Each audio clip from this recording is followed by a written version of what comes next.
Hi, I'm Judge Ellen Feld, a county court judge in the 17th Judicial Circuit for Broward County, and I'm here to tell you what to expect in small claims court in Broward County.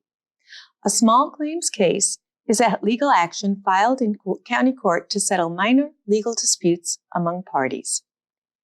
At the time of the filming of this video, the dollar amount involved in this action is $5,000 or less, excluding interest, costs, and attorney's fees. As of January 1st, 2020, the dollar amount increases to a maximum of $8,000. Forms that have been approved for statewide use are located within the Florida Small Claims Rules. The clerk of court may also be able to provide you with copies of appropriate forms. A small claims action begins by filing a statement of claim with the Broward County Clerk's Office. Filing fees for small claims actions are established in the Florida statutes and local county ordinances and are subject to change by legislative action. The clerk of court will be able to provide information on filing fees. After filing, each person or business being sued, the defendants, must be served with a summons or notice to appear in court on a date and time scheduled when the initial claim was filed. A copy of the statement of claim should be attached as provided in the Florida Small Claims Rules, so that the person or business being sued knows what relief the person bringing the lawsuit, the plaintiff, is suing for. Additional fees are required for service of process on the parties being sued. Generally, service of process will be made on the defendants by the Broward Sheriff's Office. In Broward County, the clerk of court will schedule a pretrial conference at which all parties must appear.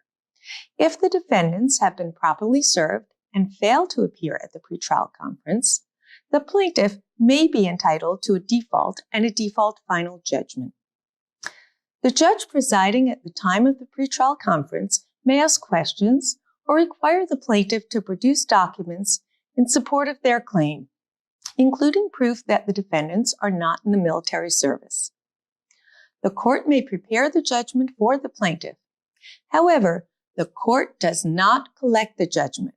The clerk, however, can provide you with information regarding the recording and collection of your judgment, or you may wish to engage counsel for that purpose.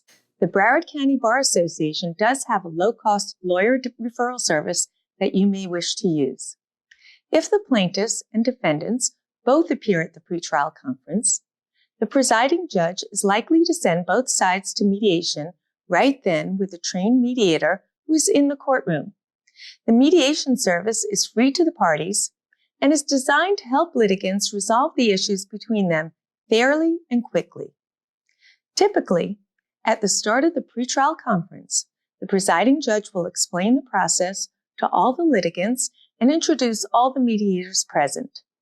Then the judge will call up each case individually and ask the person being sued, the defendant, if they owe the money the person suing, the plaintiff, claims is owed. If the defendant says no, or says they owe some but not all of the money the plaintiff claims is due, the judge is likely to send the parties out with a mediator. The mediation process enables the parties to confer fully about the case, negotiate details of a settlement, and it is hoped reach a resolution that will be written up by the mediator. Usually, this will be a stipulation for payments and will detail the amount of the debt, the amount it is being settled for, and the amount and frequency of the payments.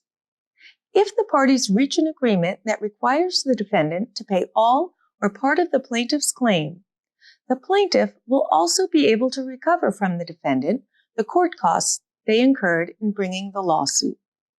If the parties do not settle the case at mediation, the judge will set the matter for a trial. It is important that the parties understand that at a trial, they cannot introduce a letter, a statement, an estimate, or affidavit from a witness because those things cannot be questioned by the other side. The parties will have to bring all the witnesses and evidence that they wish to introduce to the trial. Also, if a party is claiming that work was done carelessly, or incorrectly, or negligently, in addition to the party's own testimony, the party may need to call an expert witness to testify in support of that claim. If a party has a witness that they want to call and are concerned that the witness may not appear voluntarily, the party should go to the clerk of court and arrange to have a subpoena issued and served to require that witness to appear.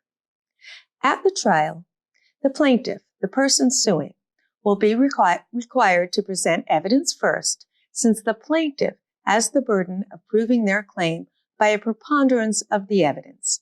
That is, the evidence makes it more likely than not that the claim is valid.